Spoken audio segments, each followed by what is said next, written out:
That the coronavirus pandemic has hit the country's economy is not in doubt. I do indeed recognize the anxiety that this pandemic has caused millions of Kenyan families across our nation. Many fearful of what the future may hold for them and their children,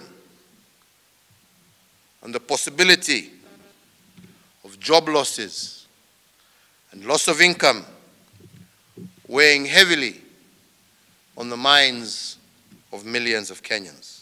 With an imminent loss of jobs due to low productivity, as employers, manufacturers and traders implement stringent social distancing and self-quarantine guidelines issued by the Ministry of Health to avert the spread of coronavirus, the government has had to cushion Kenyans from the pandemic's negative effects on the economy.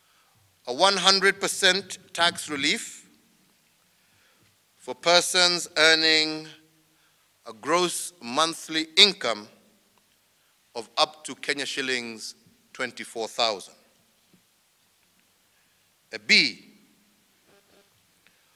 reduction of the income tax rate, or pay as you earn, from its current maximum of 30% to 25%. To avail more money to employers and save some jobs, the government has slashed the income tax rate, as well as other revenue streams from the corporate sector. A reduction of resident income tax or corporation tax from 30% to 25%. The bulk of Kenyans on gainful employment is in the micro, small and medium enterprises, the government directing some tax relief their way. A reduction of the turnover tax rate from the current 3% to 1%. With the fear of prices of essential commodities, including foodstuffs such as maize flour and sanitary items, the government has to let go some revenue.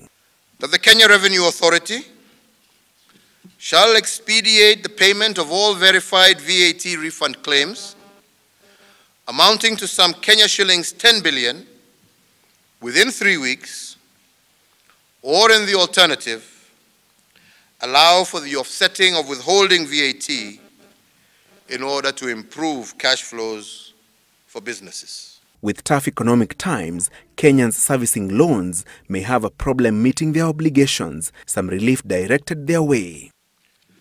The temporary suspension of the listing with the Credit Referencing Bureau, or the CRB, of any person, micro, small or medium enterprise, as well as corporate entities whose loan account fall due or is in arrears, effective 1st of April 2020.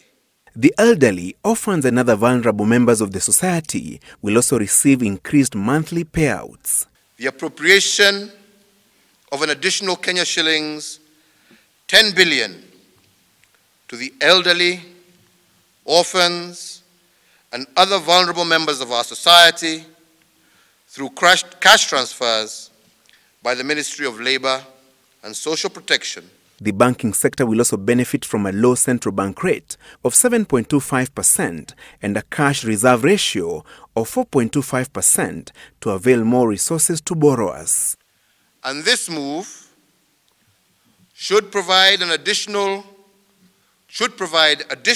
liquidity to the tune of Kenya shillings 35 billion to commercial banks, and this should directly support borrowers that are distressed as a result of the economic effects of this virus. Parliament will approve the new tax measures, with the government hoping they will accelerate the economic recovery once the coronavirus pandemic is managed in Kenya and globally. Francis Gashuri, Citizen TV.